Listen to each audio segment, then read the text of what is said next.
Welcome to Tuesday. Thanks for joining us. One of the best days of the week because we get to catch up in Elko City news and issues, and it's in advance of a regular City Council meeting and a 3 o'clock meeting of the Redevelopment Agency. So a perfect guest today, Jan Baum, our Elko City manager, joins us to bring us up to speed on all this. There's some really exciting stuff in here, Jan.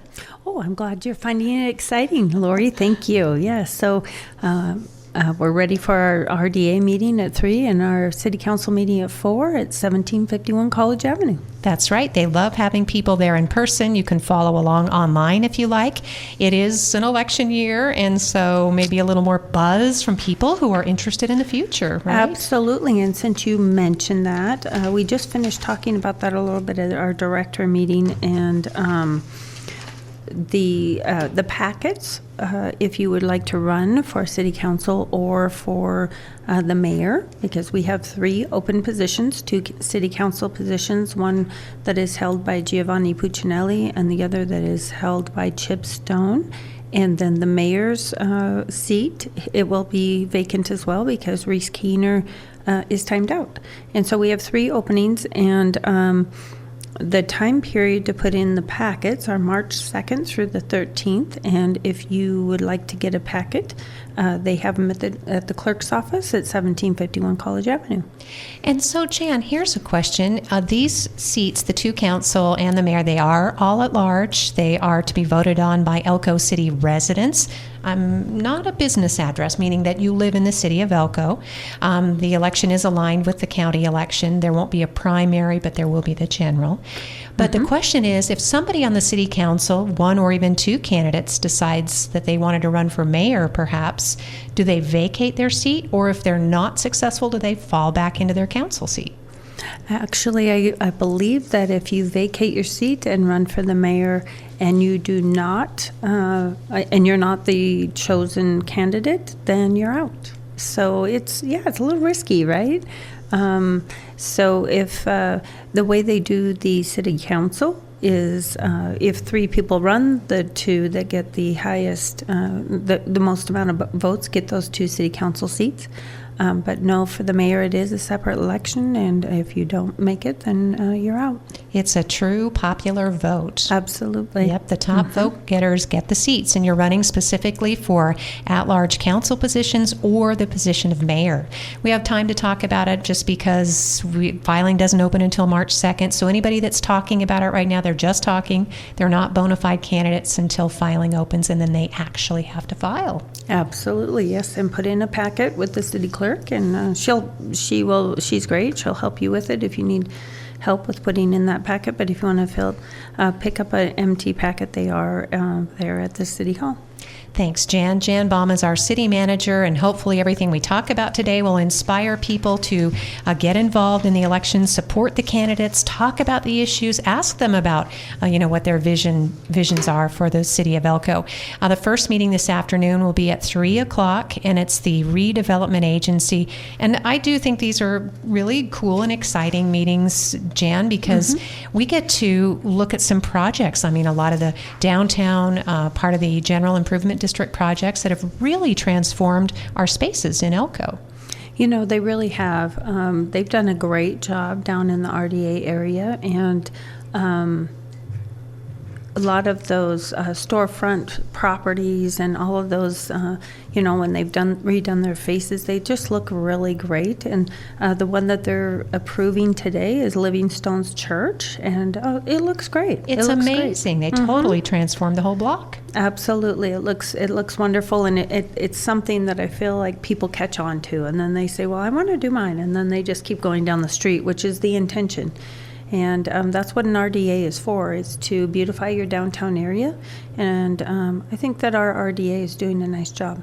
Yeah, I think that with the mild winter, we've been able to realize the benefits of that sidewalk downtown improvement project. And I know the landscaping will come in later as things truly warm up and spring really arrives. Right. Yeah. Like it wasn't here last weekend when it was 62. That was crazy. It was. Yeah, but that's one example, again, of where that RDA, the General Improvement District district funding goes, it's specific. It goes right back into the properties of where the increment is paid. And so it's an investment and hopefully an encouragement for future businesses or existing businesses. We've had a lot of storefront grants, and now there's, in addition to those grants, Jan, we have the infrastructure, which that helps people to transform properties and make them, say, ADA accessible, right? Yes, exactly. So, and there is an applicant on the agenda today. And this was an older property that kind of was blighted in the downtown area, and they have refurbished that, and now they want to, I believe it's an outdoor venue they want to make it, and so it'll need some ADA improvements, whether it be parking or whatever, and restrooms, I think. And so they put in for an infrastructure grant to do that. Wow, and that'll be outlined during this afternoon's meeting, whether you're there in person or online. So that's absolutely super exciting. And then I know that the mayor at Government Affairs on Monday, he talked about, I think, the city being enthusiastic about purchasing some solar-powered electronic pedestrian crossing signs for Silver Street, right? Yes, absolutely. So this has been discussed, I think, for a couple months. The Silver Street is a difficult street, so people, it's a thoroughway, right? So people drive down it a little faster than they probably should be because of all the pedestrians, and especially with the restaurants in the evenings when it's dark. And so the idea is to put up some solar blinky lights, and so as you walk back and forth on Silver, you can push those lights and the traffic will stop for you. Okay. Just safety for sure. Yeah, another additional safety feature, and that'll be discussed during the RDA meeting and most likely approved. That's the other thing about the RDA is that you're only spending money that's been accrued and is budgeted for. Absolutely, and most of, and it's money that we've already received. And so that works really well. And I just also want to mention Kathy does such a good job at the RDA, and she educates people that with a redevelopment plan, you want to make sure that you're attracting pedestrians to your downtown area. And so that's another thing to go with the pedestrian lights there is we want to attract pedestrians. We want people in our downtown area and walking. Yeah, we do appreciate Kathy Laughlin. I think the community is extremely fortunate. She does, she could do quite well in any kind of private enterprise, but, she lends her family construction business expertise and her background as an architect into this position.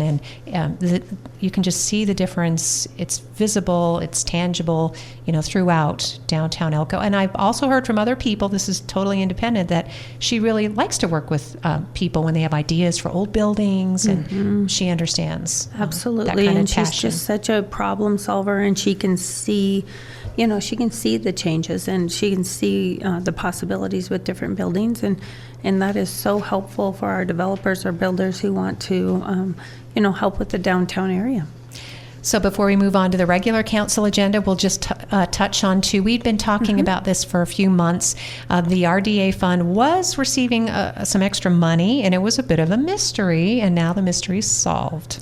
Absolutely. And yes, so when I first came, the amount of revenue that was budgeted and coming into the RDA was much less than what is coming into the RDA now.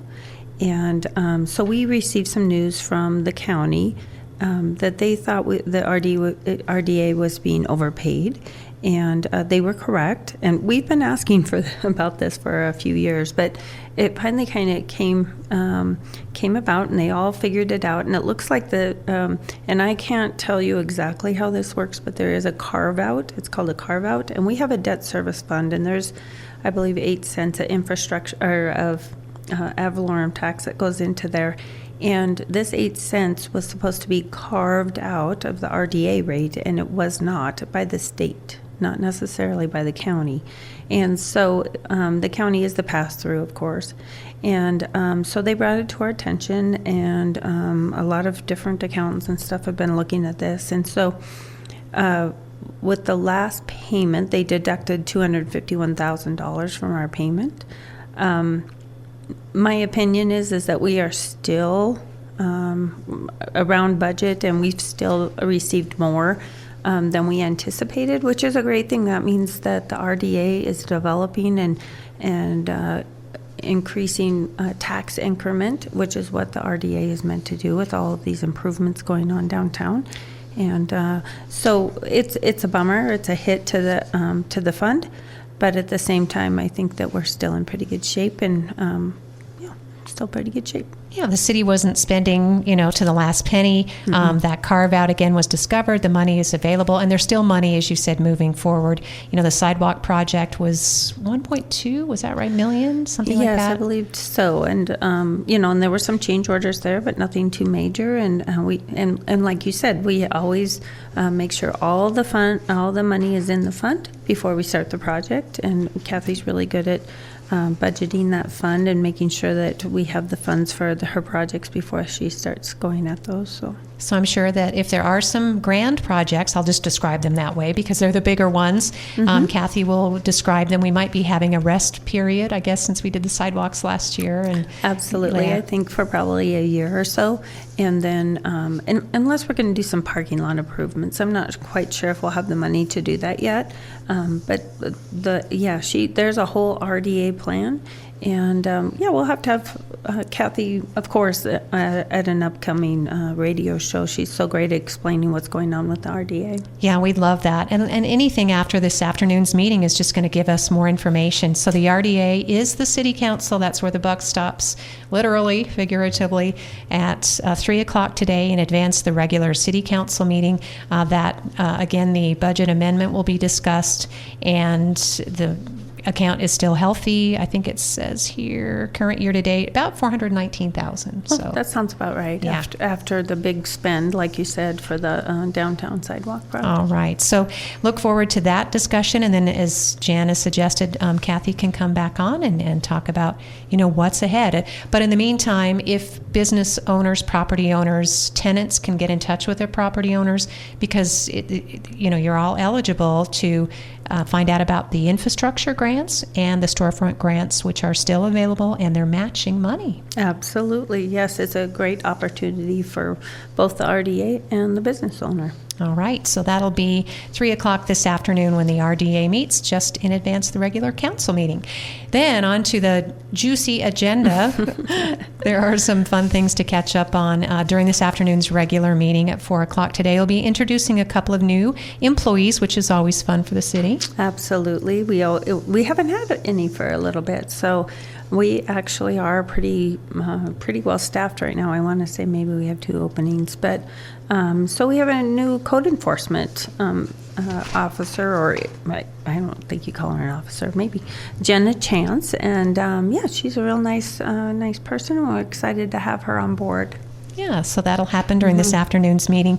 There's also a presentation, I believe it's just for information only, known actions required, but the city of Elko and every department head that we've had on here, Jan, has talked about this for the last, ever since COVID. This was COVID relief money that was applied by the federal government, and Elko City got a healthy share, and you invested every single penny, $27.4 million into the local community. We did. And that was a vision, honestly, of, I want to give a lot of credit to Curtis Calder and Scott Wilkinson, who are both now retired. Maybe ARPA put them into retirement.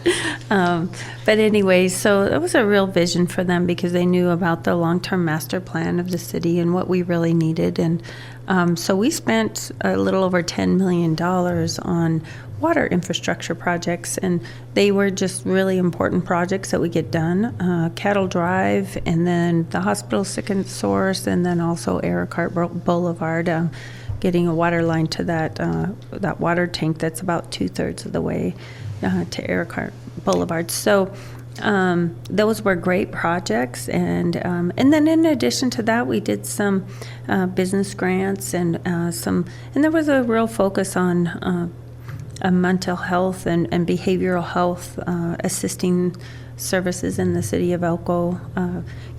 Rural health care, we're lacking behavioral health, and so we put a few million, I think, into behavioral health. So hopefully we really made a impact in the community. Yes, in fact, I believe that was the seed that was planted for the Northern Nevada Regional Hospital Behavioral Health Unit, that third floor. Now they're up and running, but that initial grant was to get that started, and it was long, an arduous process, but now that it's open, from what I understand, it's definitely improving, if not actually saving lives, Jan. Oh, isn't that wonderful? And yeah, when people come into an NRH, into the ER, and they have some behavioral health, issues, before they had to wait and fly them or drive them or whatever to out of town into a different facility, and then how do you get home? They were stranded. Exactly. Yeah. How do you get home? And so it was so unfortunate, and I think that this facility was really needed, and kudos to NNRH and the team up there that really saw it through to the end, because I think it was a difficult road for them. Mm-hmm. And then just in quick summary, from the money freed up with the government revenue replacement, the city was able to pay over $5 million. This was talked about community support, $2 million for airport support, which was definitely an impacted industry by COVID, $1 million to the Water Fund for infrastructure. Small business grants went out to businesses throughout the community, direct aid to them that were impacted. And again, just something to be really proud of the way this fund was administered, Jan. Well, thank you. I think that, it was a great team effort. I say this all the time, but we have a great team at the City of Elko, and, a lot of input from different people and different departments, because everybody has, different insights into what the city needs. And so I think it was a successful program. Jan Baum is our city manager and our guest today in advance of this afternoon's regular council meeting that opens at 4. The RDA meeting is in advance at 3. They're both public sessions. Just wanted to remind folks of that. And again, it's kind of fun to follow along and see how your tax dollars are being invested on behalf of you by our representatives and the city staff. Mm-hmm. Also exciting on the agenda today, the first renderings, I guess you could call them, preliminary designs will be revealed for a new Elko City Hall, Jan, and this was talked about a bit by Mayor Keener at Government Affairs. Yes, absolutely. So we have been working, an entire team has been working with the chosen architects, which was Lombard Conrad architecture firm out of Boise, and we've been working. They've been down here a couple times and to visit with the different departments that will be into the city hall, and I think they've come up with a real nice product. There's nothing.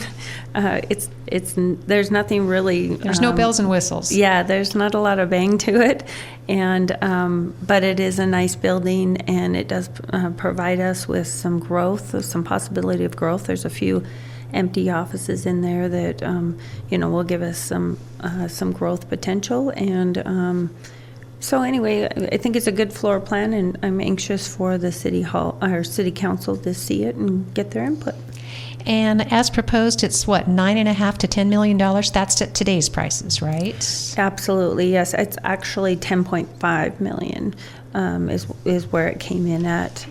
But there's some contingency in there, and and maybe there's even some money there or a price tag if we put it off a year, and so that might be where our difference is coming from. And so it's a big price tag, and at today's construction rates, that's where it is. Currently, at the in our facility fund, our projected ending fund balance is a little over $8 million, and so we're close. We're getting close to that, and depending on what the city council and where their priorities are and what they want to do, I'm sure they'll give us direction. And Jan, I think it's important for taxpayers to realize this facility fund, as you talked about, the city's been saving for the replacement for City Hall now for several years, if not a decade or more. Mm-hmm. And that's the way you do it. It's if it can't be a pay-as-you-go, then you're setting aside money and you're paying for something. You're not bonding. You're not going into debt. And this is the result of good planning on behalf of the city of Elko. Absolutely. We talked about that a little bit at the directors meeting today, and I believe that we have not built a building probably since the police department. And so, yeah, that money's been accumulating for a lot of years, and with the intention of really just whatever the priorities of the city council are, that hopefully we would have enough money to go forward with that. And I sit in City Hall, so I see the needs, but yeah, if they change the priorities, that's fine too. It's just we have a lot of staff. It's the building department and the development and planning and engineering. They're both in modulars behind the City Hall that was built in the early 70s, I believe. And those two modulars, I think, were put there, I don't know, 20 or 30 years ago, thinking that they were temporary. And yeah, they've been there a long time. I know it's hard to talk about replacing your own space, but to be fair, Jan, as you mentioned, the city staff had outgrown that building, and the public in general, because it's a public building. The public is invited to utilize this, and the new rendering shows, I think, a city council meeting space that has room for as many as 170 people in the audience. I mean, that's huge. That is huge. Yeah. It's a big building. It's a big room.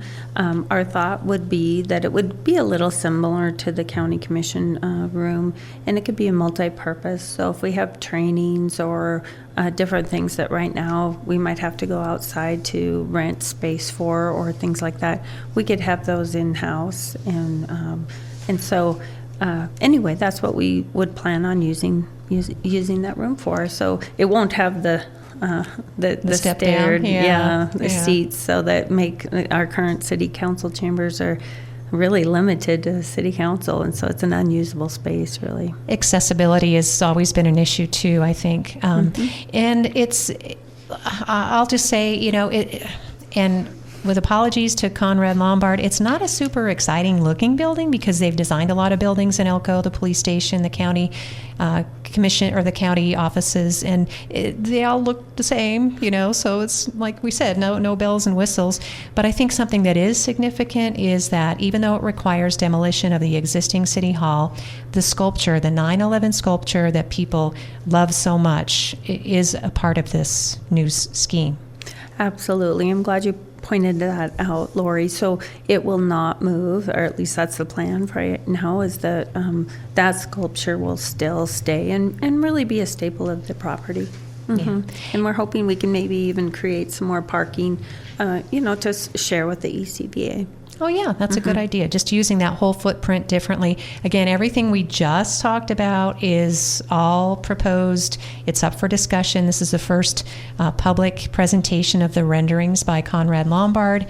And again, it's on a budget. The city is being very conservative with the estimated $10.5 million that it's projected to cost, and of about $8 million that's already in reserve for such a project. But there's room. There's room for discussion. Like I said, this is an election year. People may have strong opinions about what they think City Hall should be in the future. So as long as you have a good, safe working space. Absolutely. And yeah, I agree.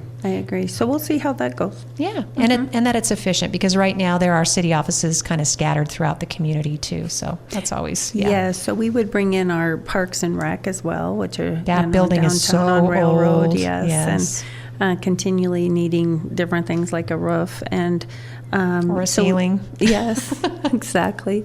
So we would bring them in, and then that we have an IT building that is over by the airport, and we would bring them in, and then of course, like we said, the two modulars, we would bring all that in, and so we are scattered all over the city, and so it'll be a lot more efficient. I know we spent some time talking about that, Jan, but I think it is one of the most exciting prospects for the city, in a while. I know the county gets stuck. They've had some building projects that they'd like to accomplish, but they just don't seem to get the traction. So we'll see. We'll see if the city, because again, the appetite is with the council. So absolutely, we will. Yeah, defer to them. Yes, right. They set our path. And then other things that may jump out on the agenda today, Jan, I know the police officers, you may go into closed session for approving their labor negotiations or agreements? Yes, so there's three different items on there. One is to approve the sergeant's agreement. Just similar to the patrol, it's a 1-year agreement, and so the next two are moving into a closed session to discuss the upcoming negotiations and just to see where council is and what their priorities are. All right. And then something else exciting under new business, well, I guess under appropriation and then sliding into new business, is the Nevada Department of Wildlife Community Ponds Parks Project. They've gotten their sub-grant. Yes, so that'll be great. So what this sub-grant is for is just the design of the project. And so, so we're going to move into design with that. And it's a federal grant, I believe, that passes through NDOW and to us. And so we're excited to get that going. James Wiley and Dale Johnson have been meeting with NDOW quite a bit, and so it'll be a fun project. It's our little urban pond out Right. Off of what's called Sharps Access. There's existing riparian and plenty of wildlife who won't they be surprised Right. when we start hanging out with them down there. But again, it's just a great way to introduce youngsters to, a natural area. Nevada Department of Wildlife's Julie Gabrielson is excited. She said it's an outdoor classroom. So, Oh, right. yes. That'll be nice for her. Yeah, very Absolutely. excited for Team Julie and the Nicoles who help administer all that outdoor education. Let's see. Other things that I want to make sure that I know the mayor mentioned during the government affairs that something that he did mention the new standards, the National Primary Drinking Water Standards, and how that might impact us in the future. That'll be discussed today. Yes, we'll be discussing that a little bit. We're going to ask council for approval of a PSA with WSP USA for a PFAS mitigation preliminary engineering report. And so PFAS is... It's a forever chemical. Yes, it's Sadly, a forever. it's in your carpet, it's in your clothing, it's on your shoes. It's in your water. Yep, it's in your body. And so we do regular testing of our water wells to see where our PFAS levels are, and we've always been right within where it should be. And then, but the standards are changing, and the amount of PFAS that you can have in your water are lowering. And depending on where that all lands with the EPA, we will have a plan in place and ready to go once all of the EPA standards are set. So anyway, this is our first step in PFAS mitigation. All right, and it does go hand in hand with the city is still asking residents to notify them about the lead pipe situation, and the city crew can just come by, and it was done at my daughter's house, and she said, it was just easy. They came in the alley, and then they popped open something and said, nope, you're good. Oh, great. They didn't go in the house or anything. So yeah, so we were really hitting that pretty hard. I kind of almost forgot about that. I know. Feel bad, but yeah, we were doing that whole program, and actually, I feel like our intention is with the meter, the meter rollout and all that as we're rolling out meters and meter pits, if some of those pipes need replaced, we can kind of do those at the same time. All right, that's still an ongoing project. We'll talk more about that in the spring, of course, the real spring in the coming months.